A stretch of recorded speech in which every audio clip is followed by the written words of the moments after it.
Have you ever wondered what it's like to live in a time where everything was shaped by kings and knights? Where the law was enforced by the edge of a sword, at a time when your ancestors somehow managed not only to survive, but to actually live and prosper. Now imagine going back to the early 15th century, more precisely, the year 1403. What would it really feel like to live there? If you ever have that thought, you probably felt a mix of curiosity, excitement, and maybe a little fear. And I'm willing to bet that some of you, if given the chance, would drop modern life instantly just to experience it. And that raises an interesting question. Why do we think the past was better? The simple answer is human nature. We're victims of nostalgia and something called a rosy retrospection, a fancy way of saying that our brain selectively remembers the good parts and quietly deletes the misery. We turn the history into, let's just say, a highlight reel, built around diseases, poverty, and the fact that stepping on the wrong person's shoe could legally end your life. Combine that with the modern dissatisfaction, suddenly the good old days feel like comforting, and even when objectively they were absolutely not. And this is where Kuttenberg enters the conversation. This medieval city from Kingdom Come Deliverance 2 promises something very rare. Not a fantasy version of history, but a grounded, uncomfortable, a believable one.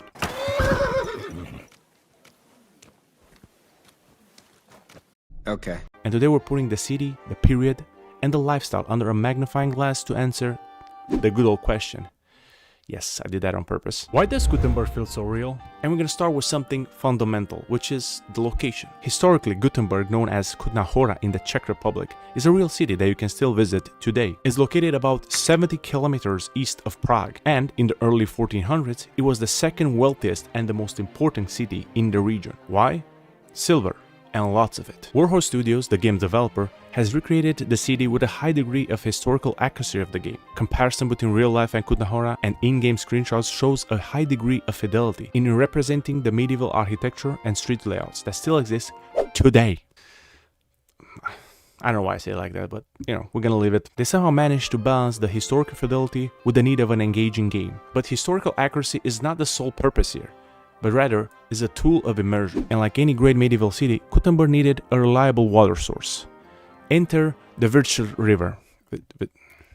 Enter this river. Flowing southwest to northeast of the region, the river wasn't just scenery, it supported mining, trade, and daily life, which means Kuttenberg's placement checks every box you'd expect from a successful medieval settlement. So position-wise, yeah, no notes. But what about the population? To get a title of a real city is mainly received by an established infrastructure and a high population density and one's complex economy. And like I mentioned, the silver mining was the key component, and we can see spots where these operations take place, and therefore there are many tunnels below the city, but we're gonna get to them. So let's see if Kuttenberg can keep this up. Population density is the most obvious to look at first because it's one of the most important metrics, and this is where we stumble a bit because there is no official number. So naturally, we're gonna go and see the real one's population. Tough luck because we don't have a number for that either.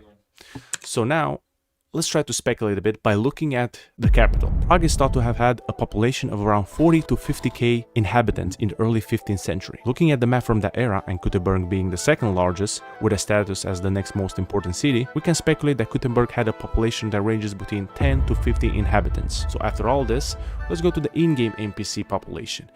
Entire game has around 9.3 Ks, okay, inhabitants. And Kuttenberg's population drops just a bit to 8.3 K inhabitants, and also making the most important NPC to a number of 145. Are these numbers real? Well, it has to be real because I have a microphone and a camera pointing at my forehead. Better hide that big ass forehead. No, they're actually made up, okay? There's no official number, this is just speculation. But does these numbers actually matter? Or is it even realistic for a city of this size? This is a real footage of Berlin in the 1900s. And you can see it's not shoulder to shoulder chaos. Cities only feel crowded where activities concentrate. And keep in mind, Berlin was a major European metropolis back in the day with a 1.9 million, close to 1.9 million inhabitants. And if you really want to be cheeky and sound smart, it was 1,888,848 as of December 1st in 1900s. Definitely I said that at my first take. If this is how it looks, we can be safe to say Kuttenberg's in-game population is not a problem looking at it with a naked eye, because the place feels alive. NPCs are pretty much everywhere. It's not like super crowded, but they all have place to be and things to do, at least on the surface, because we're gonna take a look at it. closer. You know, I like my narrative edging. So what about the infrastructure? Kuttenberg has a sewage system, a thoughtful torch and lantern placements, a complex road layouts. However, there is no electricity, obviously, and no gravel roads either. But that's something we'll very happily look at later. It also has banking, specifically the Italian court, a financial center tied to silver production and royal power. Okay, blame Jeremy Clarkson for that. Okay, I watched a lot of, Grand Tour lately. Churches were placed close to mine, which makes perfect sense when your jobs involves you crawling on the ground, hoping today is not your last day alive. I mean, workers were just praying for protection. That's what it is, okay? And they were working non-stop. And trust me, they needed a lot of protection because disaster can happen, as you can see in spots like this. Pretty cool detail by the devs to include even the most niche stuff in here. You also find collapsed tunnels, disasters, and hidden underground networks connecting cellars, which you can use to borrow stuff from the local NPCs. Homes are built logically. Kitchen sits centrally to heat the house efficiently. You got the classic blacksmiths, armorers, tailors, scribes, and yes, I said scribes just to sound smarter. They sell books. But the most important thing in Kuttenberg is... No, not the bathtubs, you cheeky bastards. Or the pubs. They are the most important for obvious reasons, because you can get drunk and beat up some midgets. I mean, in the 1400s, there's not a lot of stuff you can do in your free time. No streaming services, and pretty much no TikTok. But to be honest, in that period, you really didn't need a lot of stuff to be entertained, given the fact that your brain is not, brain rotted. However, it was rotted by the booze you were ingesting on a daily basis. And to be fair, in that period, drinking was not about taste. It was about how much memory you can erase. That's what it is. But it was the perfect place to socialize. Maybe you can meet your sweetheart there, or, maybe even start a fight. So yeah, Kuttenberg has a lot of taverns, pubs, whatever, call them how you want it. But, each with its own vibe. Pick your favorite, let me know in the comments down below, and maybe we can meet up at 10 AM, start the day properly. Trades cluster naturally into districts, just like real medieval cities. And yes, I made a very accurate, scientifically representation of Kuttenberg's districts myself, so yeah, take a look. But what about navigation? What if you're not a local of Kuttenberg and you just arrived? This is something I did very similar with Novigrad's Witcher 3. Make sure to check that out immediately after this one to help a brother out, okay? But can you find a way across town? Let's find out. And we're gonna start over here in the west side entrance, and we're gonna try to go in the main center area over here. Let's see. All right? Okay, and right off the bat, even though it doesn't have indicators, the roads are so well designed that it's easy to navigate and are made in such a way that basically pulls you inwards. Landmarks like this fountain. Fountain? Where does the water come from? Here, in the middle of the city. Guys, he said it. He said the words. But yeah, even if you take the wrong turn, you're never truly lost. So yeah, navigation is pretty good. And even though it does look intimidating looking from above, after some time your brain builds a mental map. And Kuttenberg starts to feel familiar. I couldn't find a fancier word, so we're just gonna stick with this one. And I'm pretty sure Vin Diesel will agree with this. Salute me, familia. Pretty much this game also has a hardcore mode for those that are very happy in life and really try to find out how misery it feels like. So if you really want to play this mode, you will need to learn some navigation techniques. For example, using the sun. During the day is the best way to get your bearings because the sun rises from the east, it peaks in the south and sets to the west.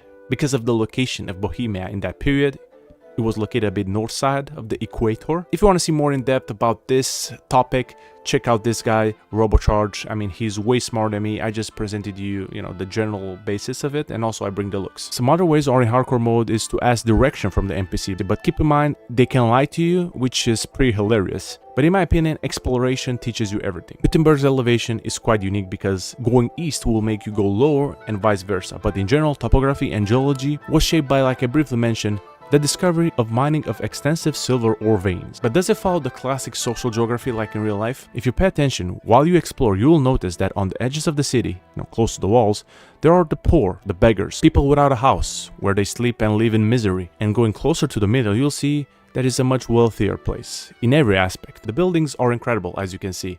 It makes you feel like you was captured by a GoPro for a 1403 soldier helmet. That's how real it is. I mean, it's a shame we don't have a VR mode of this game, because it would feel like a time travel game. It would be awesome. But also, it's very safe to say you can call this city Kuttenberg.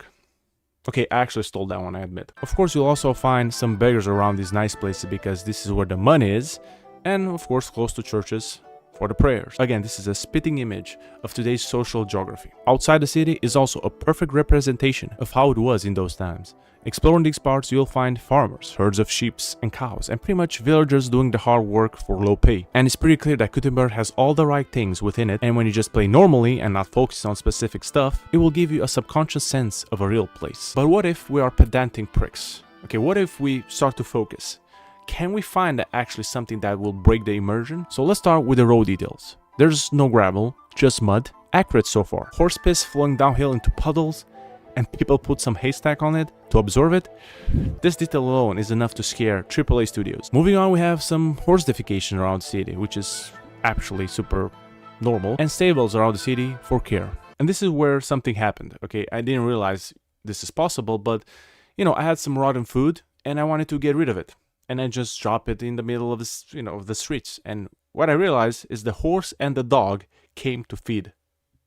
It was mind-blowing for me. Okay, the glaze is actually justified. I'm sorry. We also have some other animals, like I mentioned: sheep, cows, pigs, deer, boar, wolves, rabbits, and last but not least, the almighty chicken.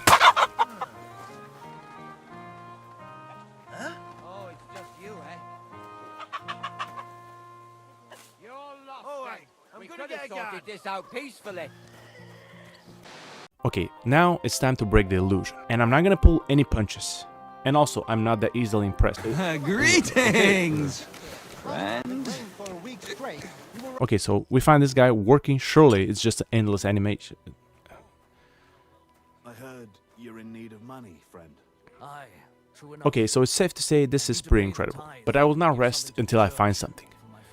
Okay, let's go to the pub. Surely that is the best place for, you know, the cracks to be present. Okay, so this NPC asks for a waitress. What a fool, because there's absolutely no one in sight. What do you do? Okay, I'm starting to be desperate here.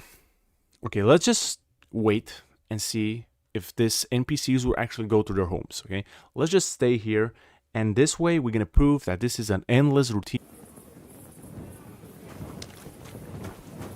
Okay, so after many hours of me wandering around trying to find something to critique, I finally found this guy hammering stone. Finally, we find something. This guy's work will never finish. But this annoyingly amazing game surprised me with another incredible moment as I was watching this guy. I have to search you. Look what the cat dragged. Oh, Christ. What's your business here? Just let me pass, will you?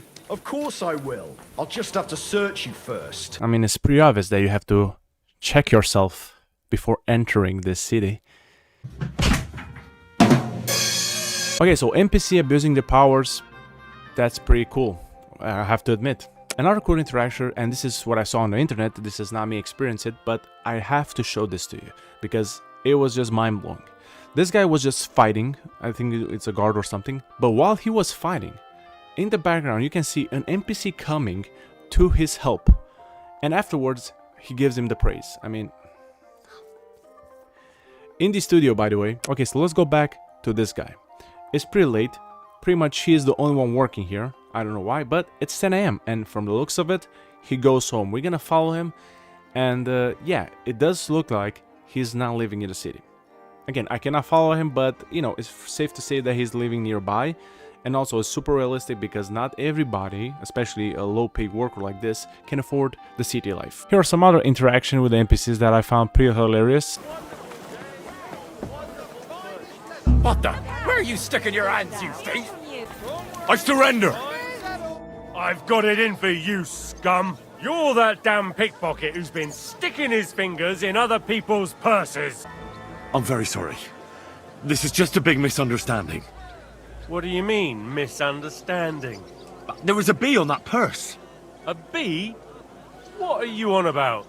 I just wanted to shoo it away. Back in my village, my friend got stung by a bee once.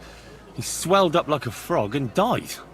And you're telling me the bee was sitting on top of the purse? Mm-hmm. Then what were you looking for inside of it? Another bee? That's the stupidest excuse I've ever heard. Are you mad? Watch it without... You'll kill him! I surrender! Enough! Have you gone mad? You can't just attack people. Let me explain. It was a bet. He bet that he was faster than me and that he'd jump out of the way. I'd say he lost. What kind of an idiotic bet was that? I don't know. It wasn't my idea. Christ almighty, do you come up with such stupid excuses yourself, or does someone do it for you? Now pay up! F*** you. I also stumbled on another funny moment while I was following this guy like a normal stalker from that period to see if he actually feeds the horse, and I overheard a conversation that I have to show you. And that old priest was completely hammered again. What did he say? Apparently my greatest sin is that I have such nice breasts. Oh, come on! And my second greatest, that I don't want to show them to him. Christ, what's the world coming to? You all go to church. Let the bishop or someone take care of it. I don't care. I see what you mean. But there's one thing you can't deny. But by far the best thing about this city is that there's absolutely no social media influencer in sight with a camera, recording or better yet, live streaming. Truly a divine place. But good luck finding a place to sleep. Be on your way.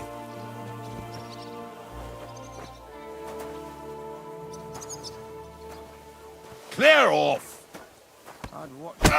It's safe to say that this game is truly a work of art.